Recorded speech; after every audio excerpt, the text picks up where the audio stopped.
saja. Rupanya ada pengundi-pengundi dia. Alhamdulillah kita bertemu pada pagi ini. Saya hormati Cik Azlan, JEK Direktur Elektrik Kanan, serta tuan-tuan dan puan hadirin hadirat yang dirahmati Allah Subhanahu Wa Taala. Tuan-tuan dan puan, tajuk yang diberi oleh Cik Amri kepada saya berkaitan dengan mencari maghfirah. Maghfirah ni bukan nama orang. Mencari maghfirah ataupun terjemahan dia adalah keampunan ataupun juga mencari redha Allah Subhanahu Wa Taala. Jadi saya nak cuba kaitkan antara keampunan itu dengan bulan Ramadan. Kerana kita terkenal dengan Ramadan merupakan bulan keampunan Allah Subhanahu Wa Taala. Walau walaupun kita pergi terlebih dahulu, apakah tujuan dan kenapa kita perlu mencari keampunan tersebut? Sebab apa kita nakkan keampunan? Apa sebab kita cari keampunan? Kerana Nabi SAW menyebut kullu bani Adam khata'.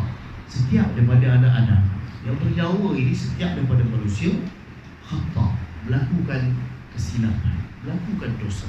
Tak terkecuali kesemuanya melakukan dosa.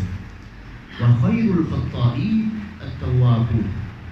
Tetapi di sebalik orang yang melakukan dosa, ada pula golongan yang terbaik dalam melakukan dosa. Kemudian Allah puji pula, mereka ini ada golongan yang terbaik daripada pelaku-pelaku dosa tersebut. Ada golongan yang terbaik. Siapakah mereka? Mereka ialah at-tawwabun. Apabila mereka melakukan dosa, kemudian mereka itu juga memohon taubat ampun kepada Allah SWT. Setiap anak Adam, setiap yang memiliki nyawa, yang memiliki jiwa, pasti melakukan dosa. Tetapi sebaik-baik mereka ialah yang melakukan taubat kepada Allah SWT. Tuan-tuan dan puan, kita dalam kehidupan kita sehari hari kita mengharapkan keampunan Allah SWT. Tak pernah tinggal, kita takkan Allah ampunkan kita. Kerana keampunan itu terletak pada Allah SWT, daripada Allah SWT sahaja. Kita barangkali boleh minta maaf dengan orang, barangkali boleh minta maaf dengan orang itu ini, tetapi sifat keampunan itu datang daripada Allah sahaja. Kerana dia merupakan hak milik mutlak Allah SWT. Sifat ampun ini hanya Allah yang boleh beri. Sebab itu disebut dalam Al-Quran. Tetapi keampunan Allah sentiasa dikaitkan, direlitkan dengan azab. Allah kaitkan kasih sayang Allah menerusi sifat ampun dia, tetapi Allah kaitkan juga sifat kerasnya Allah menerusi azabnya. Dan satu firman Allah dalam surah Ar-Ra'd ayat yang ke-6. Ayat ini dalam satu ayat saja Allah ceritakan dua sifat ini. Yang pertamanya nampak baik Allah ni, ada sifat kasih sayang, pengampunan. Tetapi yang keduanya nampak kasar Allah apabila direlitkan, dikaitkan dengan azab seksa yang amat pedih. Apa kata Allah? Wa inna rabbaka ladu fadlin 'alan nas 'ala dhulmihim. Sesungguhnya Tuhan kamu, iaitu Allah, memiliki sifat maghfirah, keampunan. Allah saja yang memiliki sifat pengampunan. Pengampunan kepada siapa? Linnasi 'ala zulmihim, kepada manusia yang melakukan kezaliman ke atas diri mereka sendiri. Mereka melakukan dosa dan Allah memiliki sifat keampunan. Di situ kita melihat baiknya Allah SWT. Akan tetapi Allah menyambung ayat tersebut dengan wa inna rabbaka lasyadidul iqab. Ketahuilah juga Tuhan kamu yang sama tadi yang memiliki sifat ampun tadi, Tuhan itu jugalah yang memiliki lasyadidul iqab, azab yang amat pedih, seksa beratnya. Dikaitkan dua perkara ini supaya umat manusia tidak jauh daripada Allah SWT. Nak melakukan dosa, takut dengan azab. Dan lepas melakukan dosa, barangkali melakukan dosa, terus mencari keampunan Tuhan. Tuan-tuan dan puan, sebab itulah kita dituntut untuk mencari keampunan Tuhan. Kerana kita diletakkan di antara tengah-tengah antara keampunan Tuhan dan di antara azab Allah SWT. Tuan-tuan dan puan, Allah SWT mencintai ataupun sukakan mereka yang sentiasa melakukan keampunan, nakkan keampunan, minta keampunan, mohon ampun kepada Allah, istighfar kepada Allah. Allah suka kepada golongan ini. Ada tiga perkara. Yang pertama, menerusi Al-Quran. Al-Quran kata innallaha yuhibbut tawwabin wa yuhibbul mutatahhirin.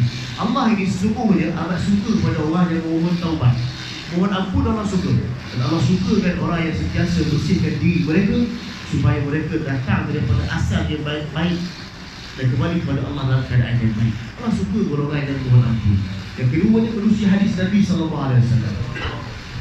Dalam hadis Nabi, Allah telah pujuk 3 kali hadis, tetapi hadis kursi. Hadis kursi merupakan Allah cakap tapi Nabi sampaikan. 3 kali Allah pujuk anak Adam. Apa kata Allah yang pertama? Ya ibna Adam, wahai anak Adam, innaka ma da'awtani wa rajautani ghafartu laka ala ma kana fika wa la ubali. Wahai anak Adam, yang pertama Allah pujuk dia. Jika kau datang berdoa kepada aku, wa rajautani, kau mohonkan pengharapan kepada aku, ghafartu laka, aku akan ampunkan dosa kamu. Sekalipun dosa yang kamu lakukan itu banyak, aku ampunkan, wala ubali, aku tak peduli pun. Baik ya Allah, Allah ampunkan semua dosa orang. Banyak ke sikit Allah ampunkan. Yang kedua Allah pujuk lagi, ya ibna Adam, wahai anak Adam, law balaghat dhunubuka anana as-sama' thumma astaghfartani ghafartu laka wala ubali.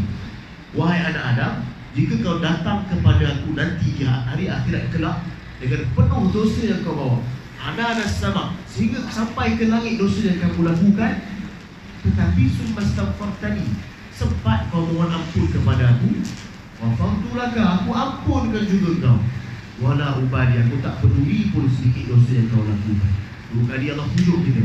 Kemudian Allah pujuk dengan yang kali ketiga, ya ibna Adam, innaka law ataitani bi qurabil ardi khataya thumma laqitani la tusyriku bi syai'a la ataituka bi qurabiha maghfirah.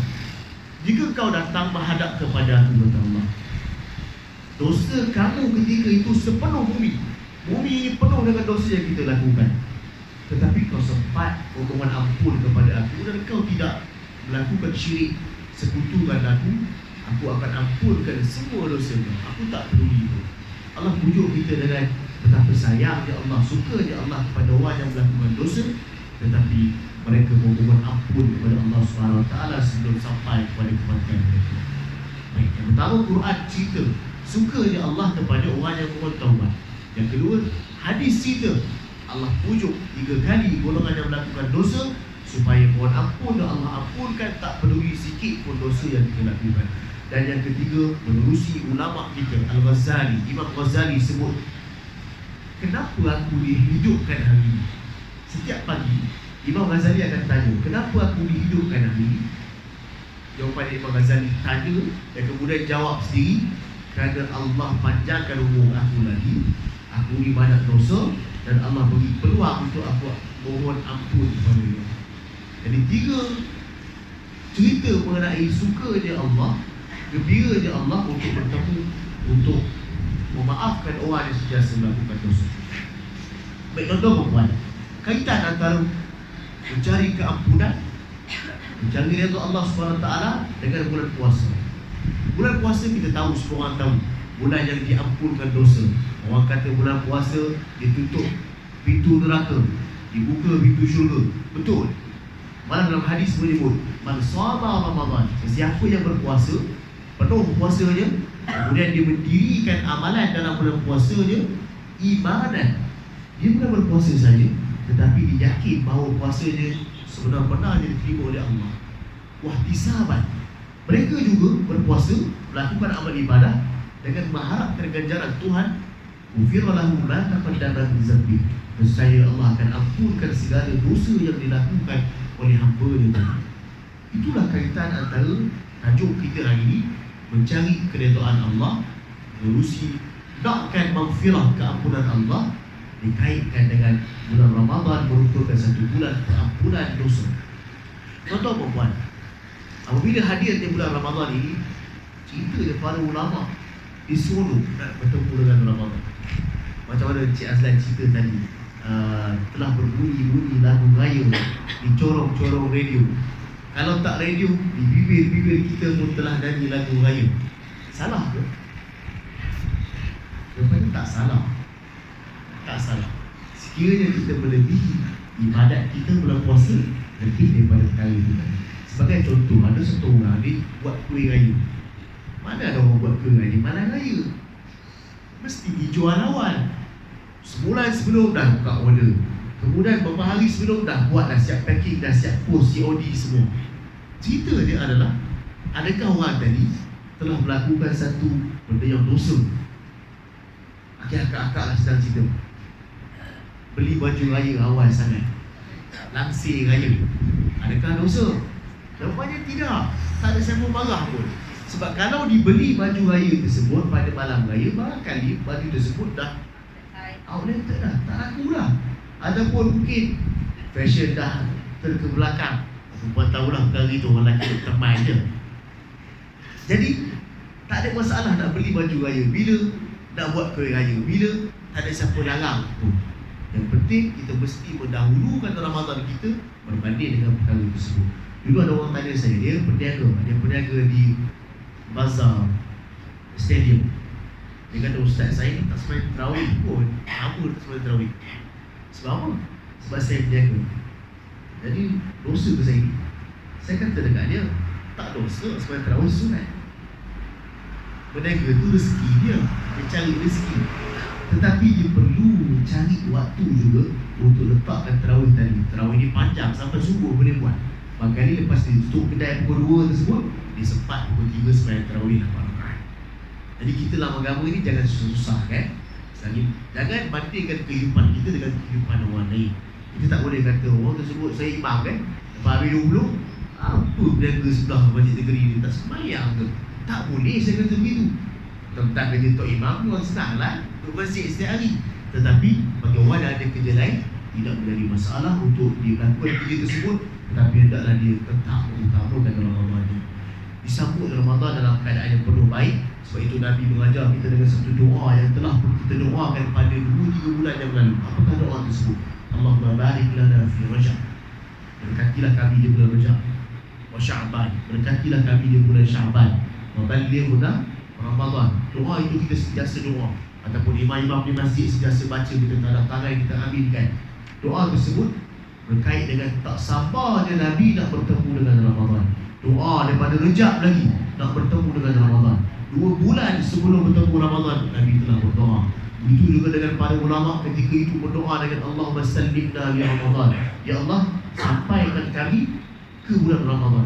Naknya mereka ini sampai bulan Ramadan kerana mereka tahu di bulan Ramadan ini penuh dengan pengampunan Allah Subhanahu Wa Taala, penuh dengan ganjaran-ganjaran yang Allah janjikan di bulan Ramadan.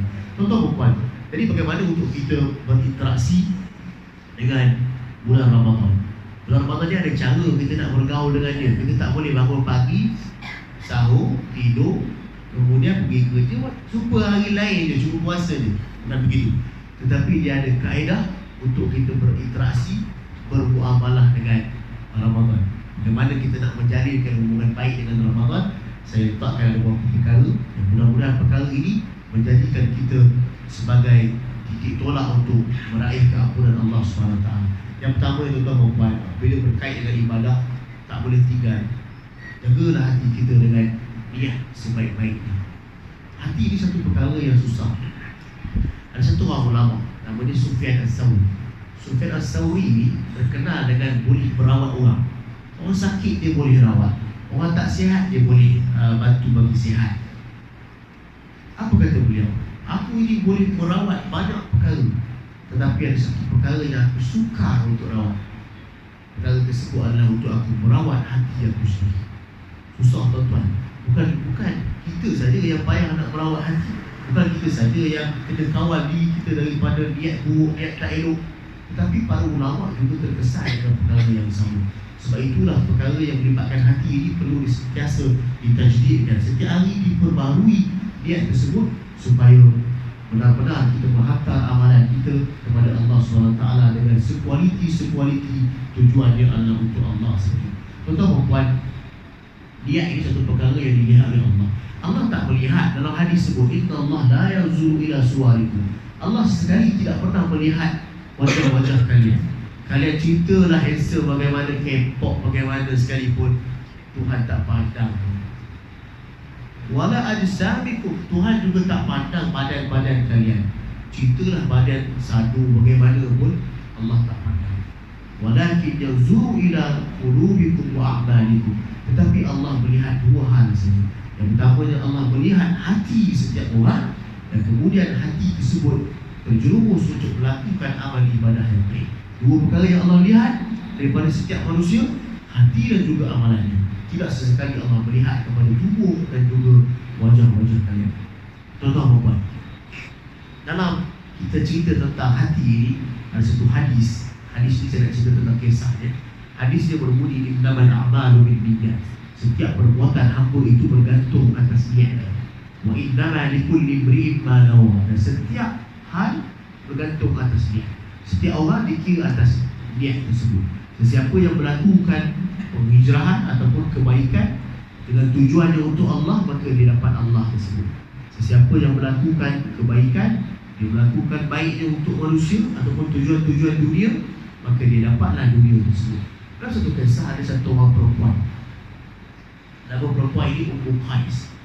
Ummu Qais, ketika Nabi berhijrah ke kota Madinah, Ummu Qais telah daftar diri nak join sekali hijrah Nabi ke kota Madinah. Kemudian Nabi terima, Ummu Qais dapat pergilah hijrah dengan Nabi.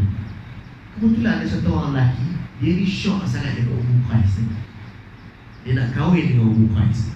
Dia beritahu dengan Ummu Qais, aku nak kahwin dengan kau. Tetapi Ummu Qais fa'abat, enggan, tak nak kahwin dengan lelaki tersebut.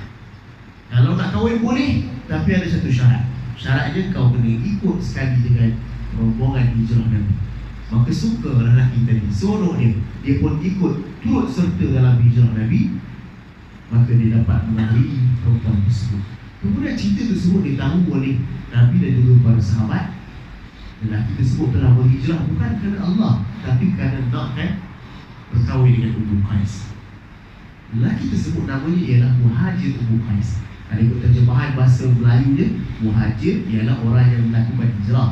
Ummu Qais adalah perempuan tadi. Maksud lelaki tadi kita kenali dia sebagai satu orang lelaki yang berhijrah kerana nak kahwin dengan Ummu Qais. Tapi sampai sekarang kita tak kenal pun siapakah nama lelaki tersebut.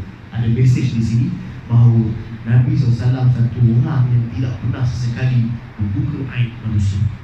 Kita kenal 1400 tahun yang lalu kisah ini berlaku. Tapi kita kenal lelaki itu sebagai satu orang lelaki yang berhijrah kerana nak berkahwin dengan Ummu Qais. Dan dia dapat Ummu Qais tersebut. Kita tak tahu pun nama dia. Wakali nama dia Abri, wakali nama dia Azlan, wakali nama dia Izzat. Tetapi tak dikenali kerana Nabi menyuruh aib manusia. Daripada mesej inilah kita dituntut untuk menyuruh, tutuplah aib yang kita nampak, tutuplah keburukan segala kita yang kita nampak. Barangkali Allah SWT sedang tutup aib kita dengan disebabkan kita menutup aib segala kita. Tuan-tuan, mereka yang melakukan amalan bukan kerana Allah, sudah tentulah akan ditanya oleh Allah nanti. Ketahuilah di hari akhirat kelak, Allah akan kumpulkan orang yang mencari ibadahnya bukan kerana Allah. Dia mencari tujuan lain. Apa kata Allah? Izhabu ila alladhina kuntum tura'una fid dunya. Mencari siapa yang melakukan ibadah, melakukan amal ketaatan bukan kerana Allah, Allah akan suruh mereka dengan izhabu. Kau pergi, carilah tujuan perhatian yang kalian nakkan di dunia dulu. Kalau dulu saya datang kerja kerana nakkan perhatian bos saya yang paling rajin kerja, maka dekat akhirat nanti Allah kata cari bos kamu.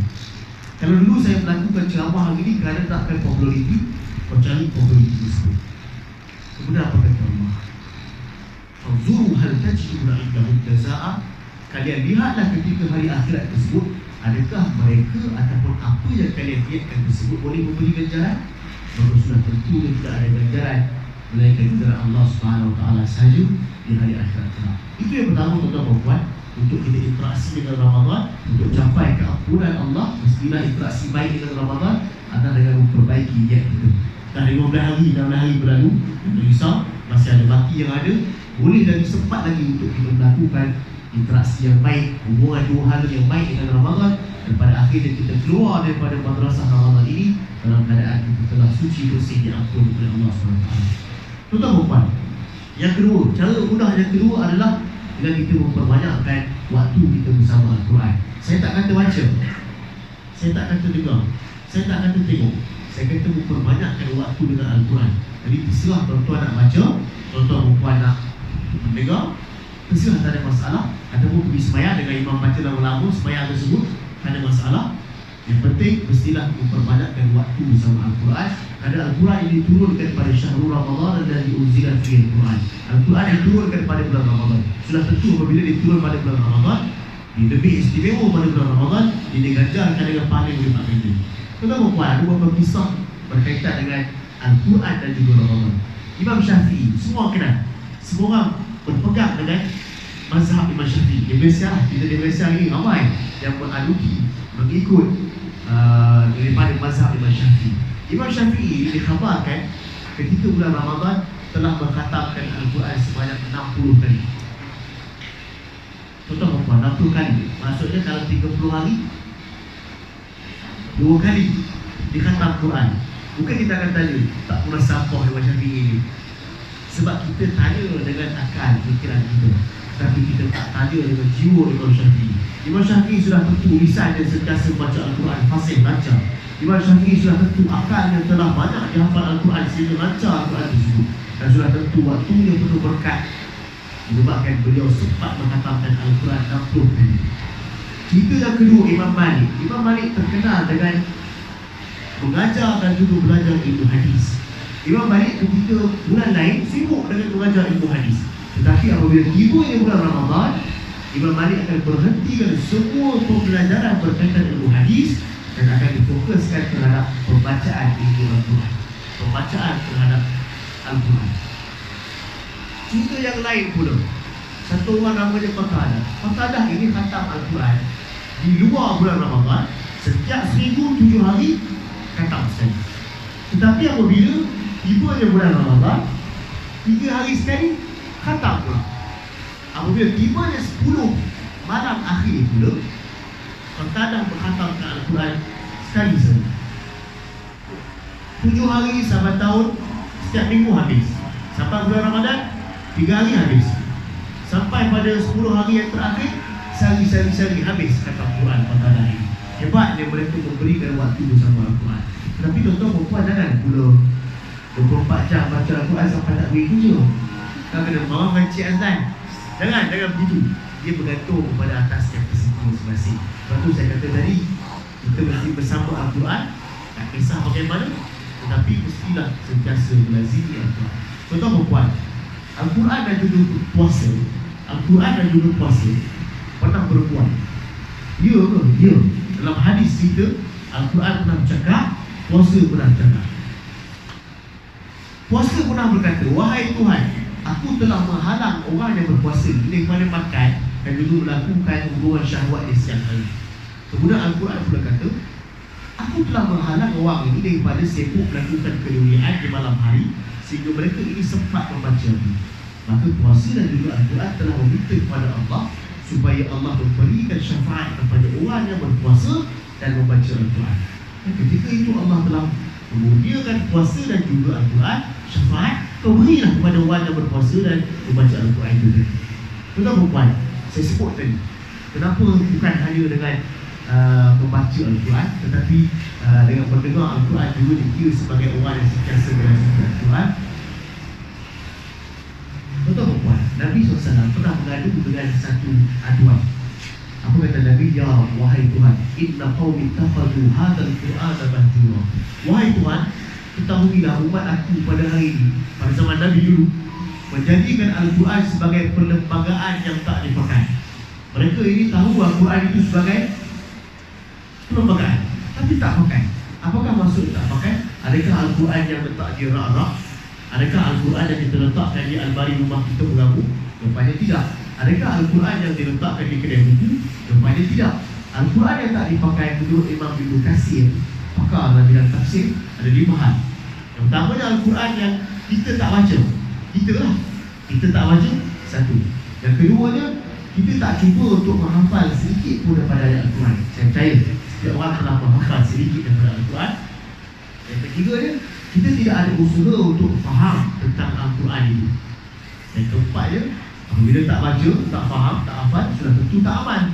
Dan yang terakhirnya, kita akan berpaling daripada ajaran Al-Quran. 5 perkara ini yang dibimbangi oleh Nabi apabila Al-Quran dijadikan sebagai perlembagaan yang tak dipakai. Tuan-tuan, ada satu kaedah untuk kita sentiasa melazimi Al-Quran. Kalau nak kata baca, kita mungkin akan bagi alasan. Yang pertamanya, saya ni tak lancar, tak boleh nak baca banyak. Satu. Yang keduanya, saya ni balik kerja dah boleh, malam nak terawih lagi bila nak ngaji. Banyaklah alasan kita akan bagi. Tetapi ada satu cara yang mudah untuk kita sentiasa bersama Al-Quran adalah dengan mendengar bacaan Al-Quran. Mendengar bacaan Al-Quran ini bukan perkara yang baru. Bukan buka YouTube dengar, itu perkara baru, tidak. Tetapi dia datang daripada zaman Nabi SAW. Nabi ketika duduk bersama para sahabat, Nabi pernah meminta satu orang sahabat membaca Al-Quran. Iqra' alayya Al-Quran. Wahai sahabat, kalau baca Al-Quran aku nak dengar, kata Nabi. Kemudian para sahabat tersebut terkejut. Bagaimana aku nak baca Al-Quran sedangkan Al-Quran itu diturunkan kepada kamu? Maka kamu lebih layak membaca Al-Quran. Kemudian apa kata Nabi? Wallahi inni la ashtahi an asma'ahu min ghairi. Aku ni, sesungguhnya aku di negeri Allah seronok dengar Al-Quran yang dibaca bukan daripada lisan aku sendiri. Aku seronok dengar Al-Quran yang dibaca daripada lisan orang lain, bibir orang lain. Jadi mudah perkara ini tuan-tuan dan puan. Start enjin kereta, pasang YouTube, letak dekat sebelah, pergi bandar beli baju baik, dapat pahala mendengar Al-Quran. Perkara itu mudah saja. Tuan-tuan dan puan, Isnin baru ini saya baru sampai di Malaysia. Saya seminggu berada di Tanzania, Afrika.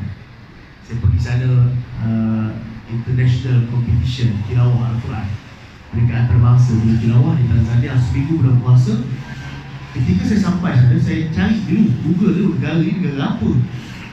Dapat jemputan ke Tanzania, Afrika. Bahasanya bukan bahasa Inggeris, bukan bahasa Arab. Habis dia bahasa Swahili. Apa benda bahasa pun saya tak tahu. Kemudian saya Google lah sikit pasal negara tersebut. Lagi dahsyatnya tak ada kedutaan. Saya fikir matilah kalau pergi kena colik, hilang begitulah. Kemudian pergilah jumpa, cari-cari lagi, jumpalah orang Malaysia yang pernah pergi 2 kali Tanzania dalam tempoh setahun. Saya pelik, apa ni buat kerja ni? Dia sampai 2 kali pergi Tanzania. Negara ni terkenal dengan safari, binatang banyak-banyak, tengok binatang banyak. Kemudian saya tanya abang, bang, saya call dia, bang ganggu bang, abang pergi Tanzania buat apa sana? Saya suka jalan-jalan, duit banyak lain cerita lah. Kemudian kalau saya nak pergi Tanzania buat apa? Saya kata nak pergi ngaji Quran.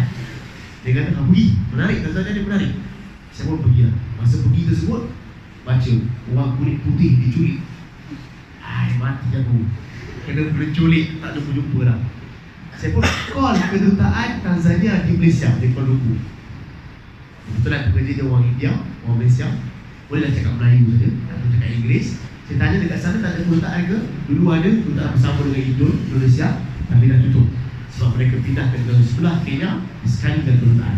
Saya pun call kedutaan Malaysia di Kenya. Habis duit topak begitu dia call. Saya call, perlu maklum ke? Dia kata tak perlu, selamat di Tanzania ni, cik pergi, dia tak payah maklum pada kami. Saya pun pergi lah.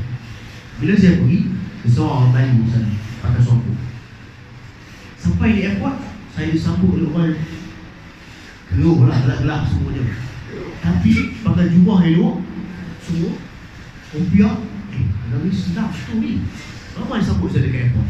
Kemudian bawa saya pergi hotel, apa ni, buka puasa semua. Hari esok ni mereka jemput saya baca Al-Quran di masjid. Saya sampai masjid tersebut untuk sembahyang Jumaat. Saya lewat sikit sampai, lebih kurang 10 minit sebelum azan Jumaat. Ya Allah, kali pertama seumur hidup saya mengaji Al-Quran dalam masjid. Orang ni penuh. Setiap kali habis ayat, orang disambut Allah, Allah, Allah. Kat Malaysia, negara Islam, negara mana ni? Islam. Saya sokong mana ni? Atau live dah lagi kan? Negara mana ni Islam, memimpin dengan apa Islam, tetapi surau kita, masjid kita tak meriah begitu. Jadi saya cuba tanya, saya tugas di masjid negeri. Hari-hari fikir bagaimana nak ramaikan orang di masjid negeri. Masjid negeri ramai, hari Jumaat saja. Hari Jumaat full, 1000 lebih, kat 2000 ramai. Subuh 40 orang. Zuhur ramailah sikit orang pergi kerja, BSN ada sebelah, CMB ada sebelah. Hari lain, waktu lain, maghrib isyak tak ramai. Kita fikirkan perkara ini.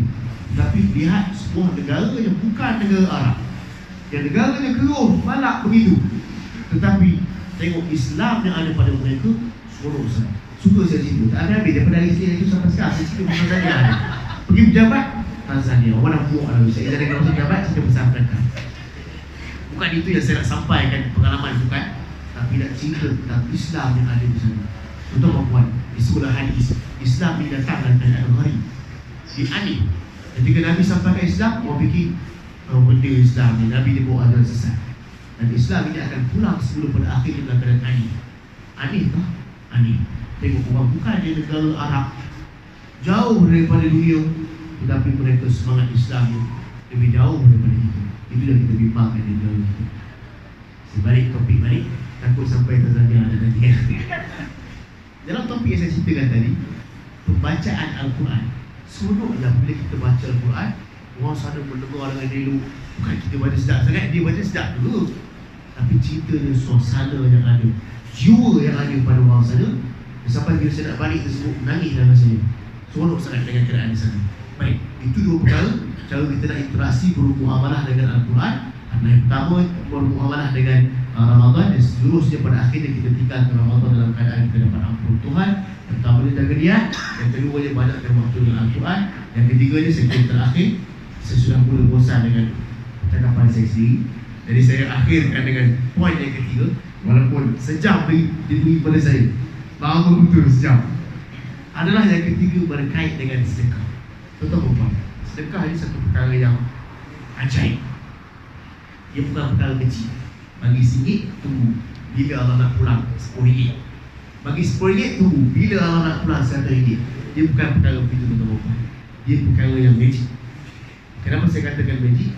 Kerana sebaik-baik manusia yang melakukan sedekah, siapa kali? Abdurrahman bin Auf, Sayyidina Umar, Sayyidina Abu Bakar? Tidak. Jawapannya Nabi. Nabi SAW. Disebut hadis kala Nabi SAW, semua Nabi ini ajwalan nas. Sepemurah-pemurah manusia ialah Nabi. Kita tertanya dulu, Nabi dia ada duit ke? Ada kewangan yang okey ke? Sebab cerita yang kita tahu selama ini, Nabi ini sampai dan ikat batu di perut. Adakah Nabi ada duit? Jawapannya, pemurah bukan dengan duit, tapi pemurah dengan pemberian. Malah kali kita memberi dengan makanan kepada orang lain yang kita masak lebih sikit, makanan itu yang dikira oleh Allah sebagai sifat pemurah. Maka dengan duit yang kita ada, kita beri sedekah, itu dikira sebagai sifat pemurah. Malah dalam hadis juga disebut, Nabi ini apabila datang di Ramadan, dia lebih pemurah daripada bulan-bulan yang lain. Bulan lain dah pemurah dah, tetapi bulan Ramadan, Nabi lebih daripada itu. Para sahabat pernah bertanya kepada Nabi, selepas puasa Ramadan, seronok daripada sahabat dengan Ramadan. Para sahabat Nabi apabila bertemu dengan Ramadan, seronok sangat, tanya kepada Nabi, selepas pada Ramadan ini, adakah puasa yang lebih baik daripada Ramadan ataupun sama dengan Ramadan? Tapi kita tak ada.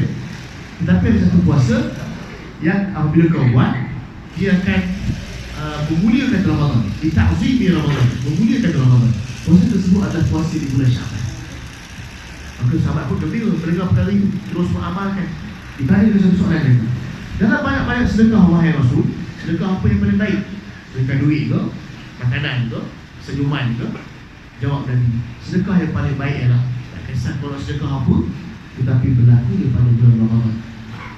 Tuan-tuan, ada baki 15 hari lagi Ramadan, cubalah sedekah dengan apa-apa saja kemampuan yang kita ada.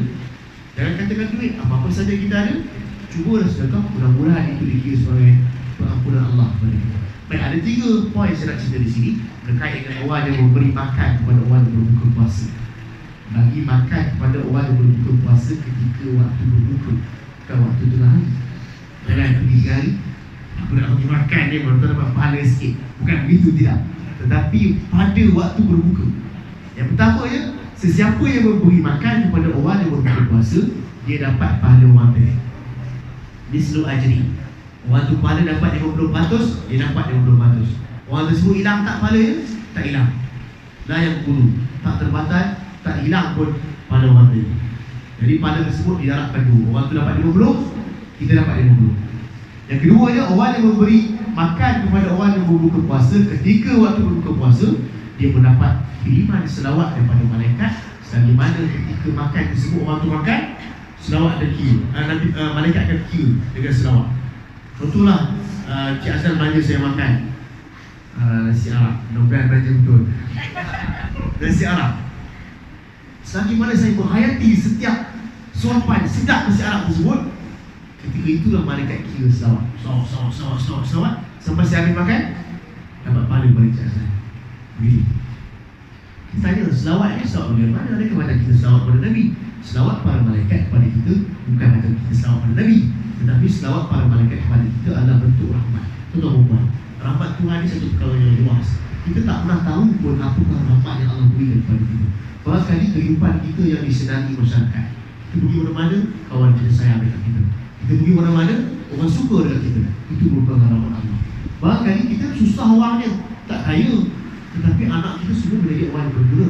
Itu juga merupakan rahmat daripada Allah. Dan barangkali kehidupan kita di akhirat telah berjalan lancar, mudah urusan kita sampai ke syurga. Itu merupakan rahmat Allah SWT. Yang ketiganya, siapa yang beri makan kepada orang yang berbuka puasa, dia akan diampunkan, dibebaskan daripada api neraka. Man fattara sha'iman kana lahu itqu raqabah. Sesiapa yang memberi makan kepada orang berbuka puasa, dia akan dibebaskan daripada api neraka.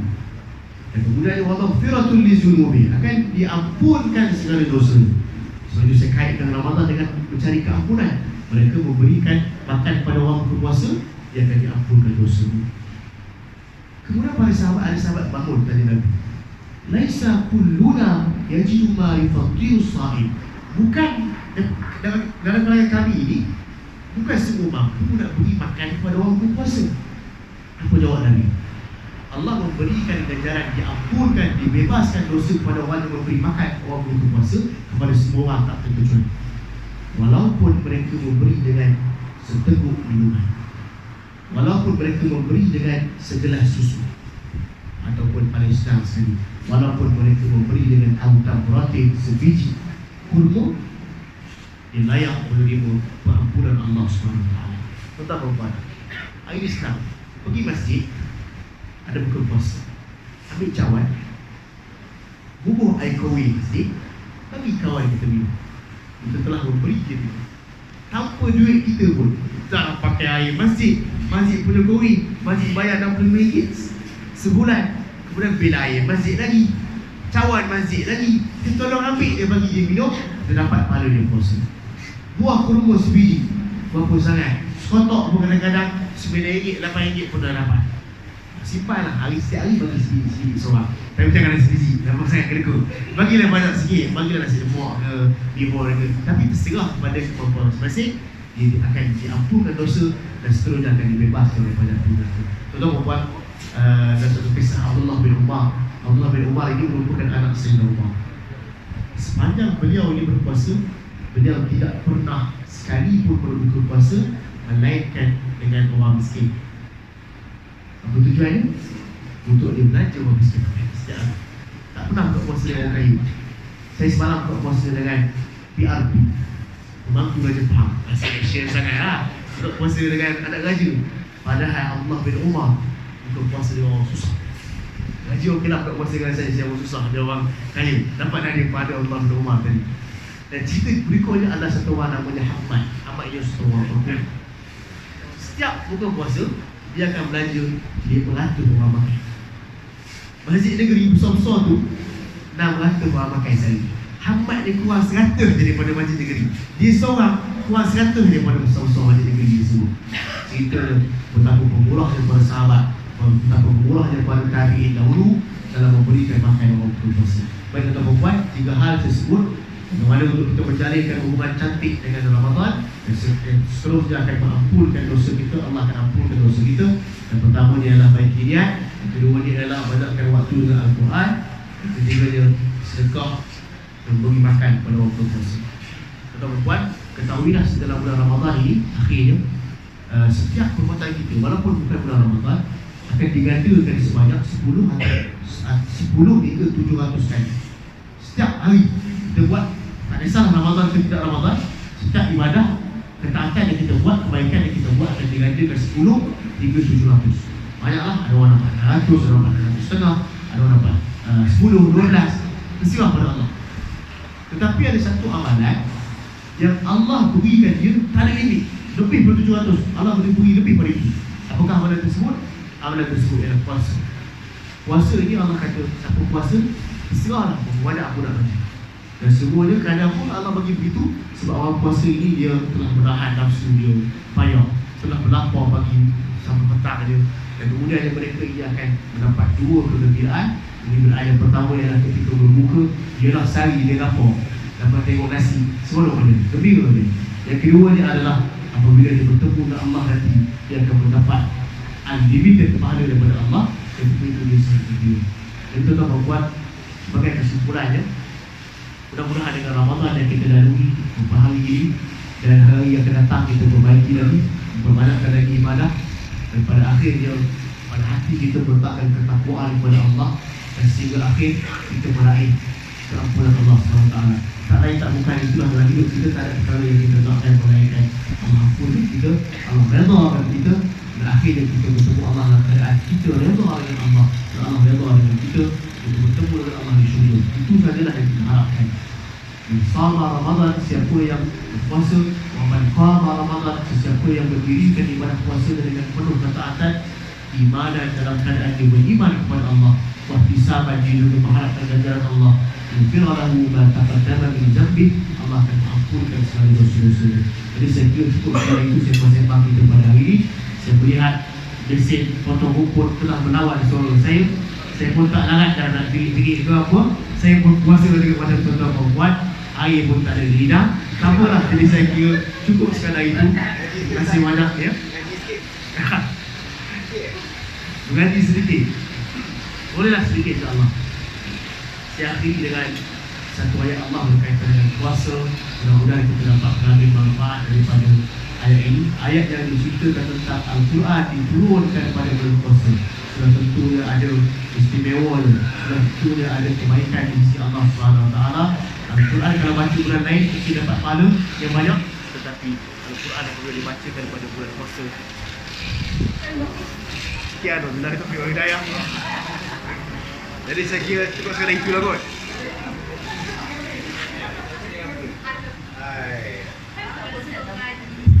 Ada pula. Ada pula dah. Baik. Betul. Minggu lepas saya sebelum puasa, saya pergi ke Felcra. Saya orang puasa dulu lah. Guna skrip sama lah. Jimat tak payah buat sikit lain. Guna skrip sama ceramah di Felcra. Ketika itu ceramah saya di bawah sejam, tapi tak sampai sejam. Aku mengelak sokong ceramah 5 minit. Semua bagi sejam 30 minit berhenti lah. 4 kali mic-nya tak elok. Kejap hilang, kena tukar mic 2 kali, tak elok dulu. Jadi saya kira ketika itu wajar lah untuk saya bertinggal pada 30 minit saja. Masalah saya, salah dia kan. Baik, kita baca sikit Al-Quran pada buku surat 28 bagi mereka yang ada mushaf dari buku Al-Quran, supaya mata kita juga melihat Al-Quran, pahala pada mata dan pahala pada telinga kita. A'udzu billahi minasy syaithanir rajim. Bismillahirrahmanirrahim.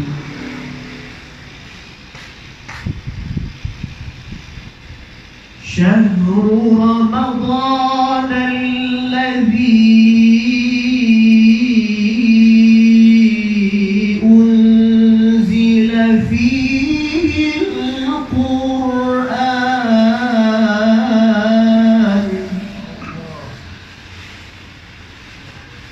hudan lin-nasi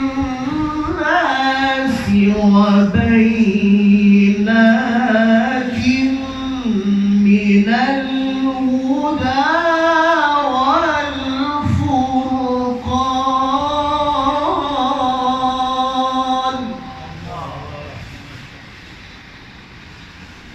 faman syahida minkum ash-shahra falyasum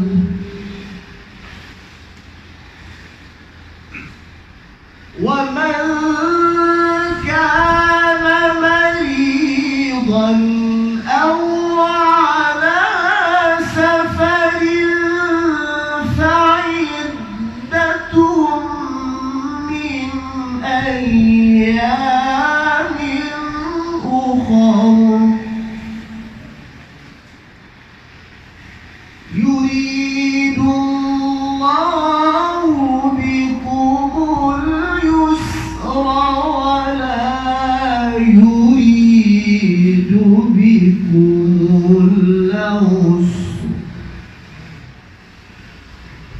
ولتكملوا العدة ولتكبروا الله على ما هداكم ولعلكم تشكرون. صدق الله العظيم. Mesti cukup sekali itu sembang-sembang kita pada ini. Mudah-mudahan ada manfaat, mudah-mudahan dikira oleh Allah sebagai satu amalan baik kita di hari ini, dan mudah-mudahan dikira juga oleh Allah sebagai satu-satu sifat untuk Allah mengampunkan kita, memberikan keampunan kepada kita.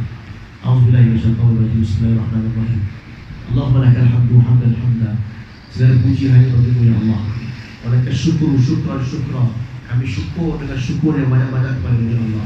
Lakal hamdu bil Islam. Kami syukur dengan nikmat Islam yang Kau berikan kepada kami ya Allah.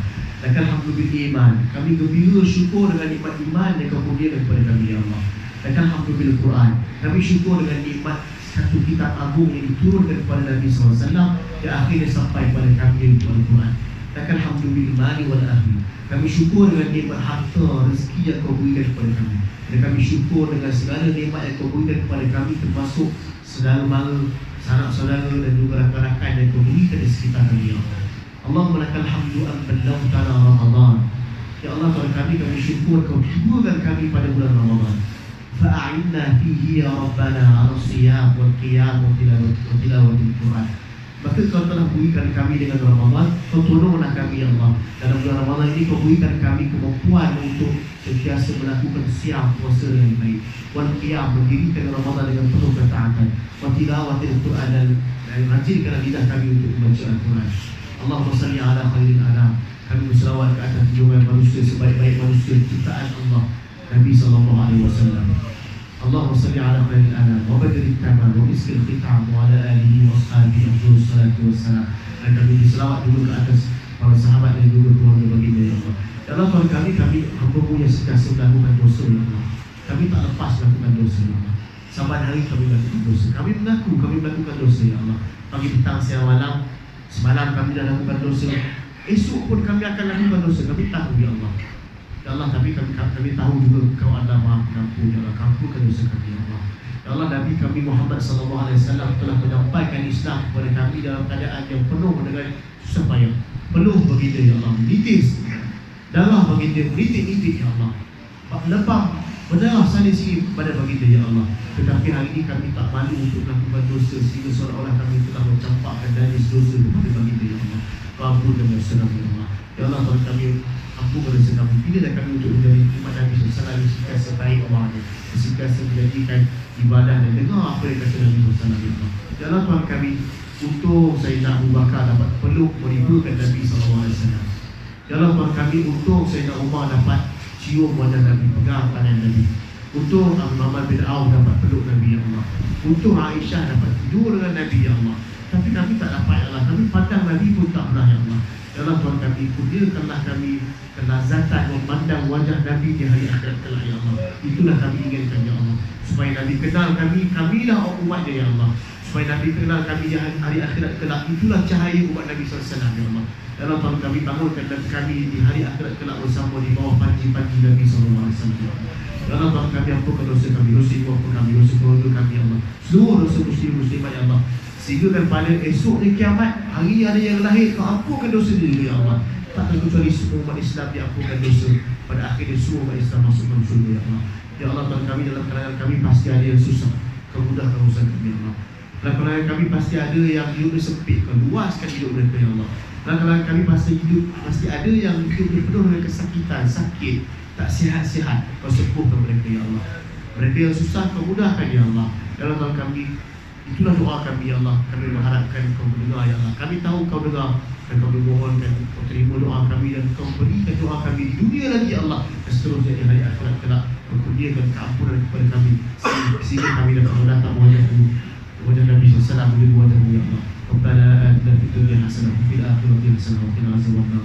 Allah ma'inna ala zikrika wa syukrika wa ibadatik. Ya Allah, bantulah kami untuk sentiasa syukur dan ingat kepadamu, serta syukur serta bantulah kami untuk sentiasa melakukan ketaatan kepada-Mu ya Allah. Ya Allah, kami hamba-Mu yang lemah ya Allah. Kau maha gagah, Antal qawi, Kau kuat ya Allah. Kami dhaif, lemah, du'afa, kami lemah. Kalau Kau terlepas pandang dengan sekelip mata, saya kami jatuh dalam lemah-lemah dosa ya Allah. Pandang kami dengan rahmat kasih sayang-Mu ya Allah. Astaghfirullahumma min jami'i dzunubi wal khataaya. Ya Allah, kami mohon ampun atas segala dosa kesilapan yang telah kami lakukan ya Allah. Sallallahu wasallam wa ala Muhammad wa ala alihi wa sahbihi wa sallam. Alhamdulillah. Assalamualaikum warahmatullahi wabarakatuh. Ada sedia minum ke? Minyak.